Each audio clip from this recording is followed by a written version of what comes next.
Yo, what up, Remix peeps? This is Pastor Shags from the Remix, and we just finished tonight's service, and here's a recap of what we talked about tonight. We were in part 2 of the message series titled Average Joe, and tonight I sort of took a little bit of a detour and focused on dreams. And here's the question we answered tonight. When you have some very vivid dreams, vivid dreams that are so realistic that you just feel like, man, I feel like God's trying to say something to me through these dreams.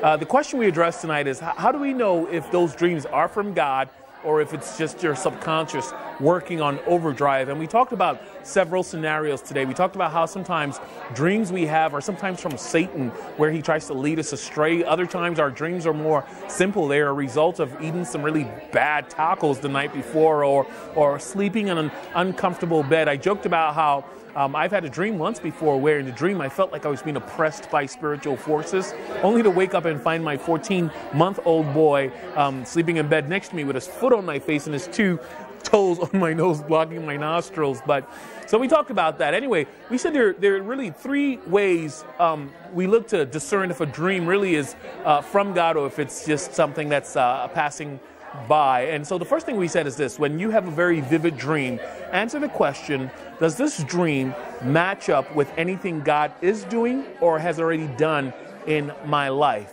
Oftentimes, God sends us dream to confirm or affirm something he's already doing. Sometimes he gives us dream as a warning of something that's about to come. But we looked at Acts chapter 2 and talked about how God still speaks to us today through dreams. And so one of the first things you want to do is to see, does this even align with anything else God has been speaking or has promised to do in your life? That was the first area. The second area that we said is that when you have a dream, the first response is not action. In other words, you don't have a vivid dream and go out tomorrow and quit your job. We talked about how the first response is prayer, to ask God for further clarity and ask God, hey, what's this dream represent? What's it imply? What are you doing? And so we talked about a huge emphasis on prayer whenever you dream. Sometimes as soon as you wake up, man, get in prayer, engage in prayer, ask God to give you clarity. And then last but not least, we said prophetic dreams or dreams that God will often give us oftentimes speak of a later season in our lives. In Joe's story,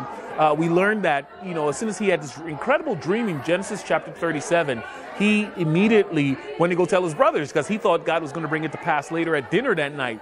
And we talked about how God oftentimes, when he gives us prophetic dreams, it often speaks of a later season in our lives. And between now and that later period, he wants us to come to him daily in prayer, seeking him so he'll guide us to that final destination he's given us. And that was tonight's message. We had a really great time. Hope you can join us next week here at Remix. You can find out more about the ministry or listen to the full message online at www.remixnj.com. Have an awesome week.